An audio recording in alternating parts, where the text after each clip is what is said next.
আসসালামু আলাইকুম ওয়া রাহমাতুল্লাহি ওয়া বারাকাতুহু। সুপ্রিয় দর্শক শ্রোতা ভাই বোন, আমরা এসেছি ফেনীর দাগনভূঞার দুর্গম একটা জায়গায়। মেইন রোড থেকে প্রায় 1.5-2 ঘন্টা আমরা ট্রাক্টরে করে চড়ে খুব ধীরে ধীরে এসেছি এখানে। এখান থেকে আবার ট্রলারে করে আরেকটা দুর্গম জায়গায় যাওয়ার পরিকল্পনা আমাদের আছে। তো ইতোমধ্যে আলহামদুলিল্লাহ আমরা দেখেছি যে ত্রাণ বিতরণের কার্যক্রম আমরা শুরু করেছি। এখানে একটা অরফান সেন্টার আছে। এই অরফান সেন্টারে যারা আশ্রয় নিয়েছেন তাদের মাঝে আমরা ত্রাণ বিতরণ করছি। ওদিকে পানি বেশি হওয়ার কারণে আমরা যেতে পারছি না। ওনারা কষ্ট করে এসেছেন এবং এখানে আমরা ধর্ম বর্ণ নির্বিশেষে প্রত্যেকটা মানুষকে ত্রাণ দিচ্ছি। এখানে যে জিনিসগুলো আছে এর মধ্যে চাল আছে, ডাল আছে, তেল আছে, সয়াবিন তেল আছে এবং লবণ এবং চিনি আছে। আর এর বাইরে আরেকটা প্যাকেটে বিস্কিট, মুড়ি এবং পানি এবং অন্যান্য শুকনা খাবার আছে।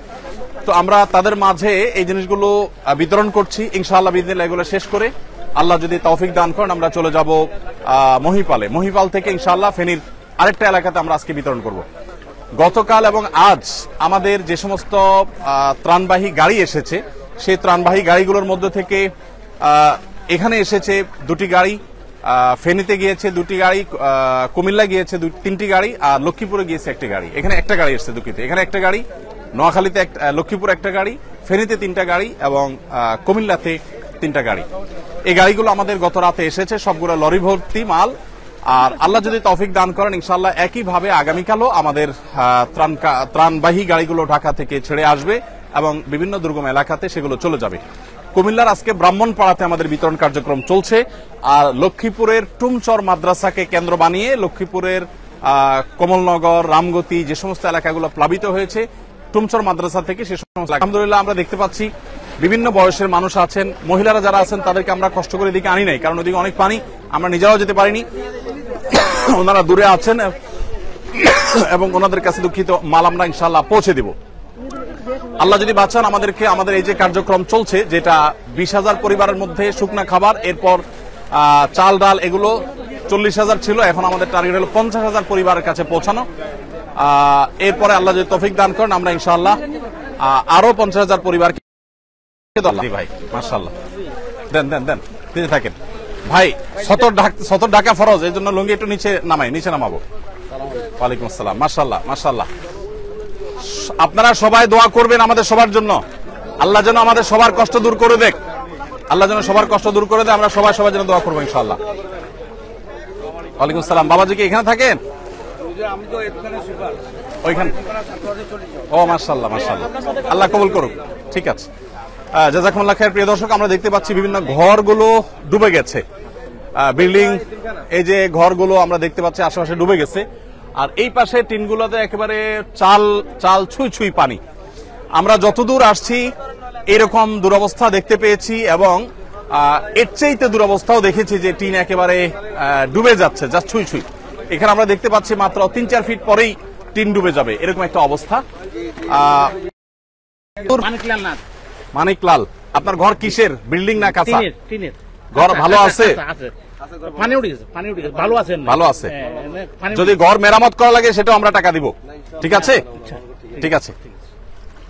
আল্লাহ তাআলা আমাদের সবাইকে হেদায়েত দান করুন। ওয়ালাইকুম আসসালাম। বাবাজি ভালো আছেন আপনি? বকরা একটু হেল্প করো। ওয়ালাইকুম আসসালাম। দাও বাচ্চাকে দাও। আমরা দেখতে পাচ্ছি যে মানুষ এখানে, মহিলারা তারা এই বুক পানি ভেঙে তারা যেতে হচ্ছে বাজারে, শহরে। এর বাইরে আসলে তাদের আসলে যাওয়ার তেমন কোনো জায়গা নেই।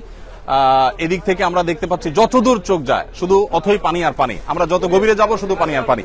তো যাই হোক, আমরা দোয়া করবো আল্লাহ রাব্বুল আলামিন মানুষের কষ্ট লাঘব করে দেন, কষ্ট দূর করে দেন এবং বিশেষ করে প্রত্যেকে যার যার জায়গা থেকে আমরা মানুষের পাশে দাঁড়াবো। আলহামদুলিল্লাহ উদ্ধার তৎপরতা অলমোস্ট শেষের দিকে।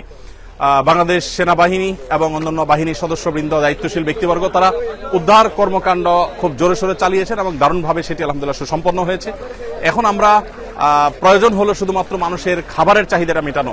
আমাদের কাছে বহু জায়গা থেকে SMS আসছে। আজকে আমি 4-5 জায়গার SMS সকাল থেকে পর্যন্ত রিসিভ করেছি, যেখানে 200 মানুষ, 250 মানুষ, 300 মানুষ, 500 মানুষ না খেয়ে আছে 2 দিন 3 দিন। মাদ্রাসা 200-250 বাচ্চা না খেয়ে আছে 2 দিন 3 দিন।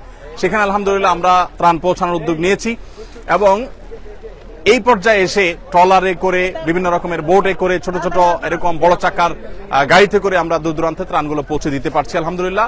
এটা একটা আনন্দের বিষয় যে মানুষের উদ্ধার তৎপরতা অনেকটা শেষ হয়েছে, এখন খাবারগুলো পৌঁছানোর কাজ ঠিক যথাসময় আসুন্নাহ ফাউন্ডেশনের ত্রাণ এসে পৌঁছেছে এবং সেগুলো এখানে কাজ করছে। এখানে আলহামদুলিল্লাহ আমাদের স্থানীয় দাগনভূঞার তরুণ ভাইরা স্বেচ্ছাসেবক, তারা আলহামদুলিল্লাহ হেল্প করছেন এবং আমাদের কাজে তারা অক্লান্ত পরিশ্রম করছেন, প্রত্যেকে যার যার জায়গায় কাজ করছেন। তো আল্লাহ তাআলা আমাদের সবাইকে কল্যাণমূলক কাজে একে অন্যের সহযোগী হওয়ার তৌফিক দান করুন, সবার কষ্ট লাঘব করে দিন। আমরা সবার জন্য দোয়া করব, প্রত্যেকের জায়গা থেকে কাজ করব। আল্লাহ তাআলা আমাদের সবাইকে তৌফিক দান করুক। আমরা শেষ করছি ইনশাআল্লাহ বিদিনিল্লাহ ফেনীতে অন্য কোনো স্পটে যদি নেটওয়ার্ক থাকে আবার দেখা হবে, কথা হবে। আর প্রত্যেকে যার যার জায়গা থেকে অভাবী এবং দুস্থ মানুষের পাশে আমরা দাঁড়ানোর চেষ্টা করব ইনশাআল্লাহ বিদিনিল্লাহ। ওনার নাম কি?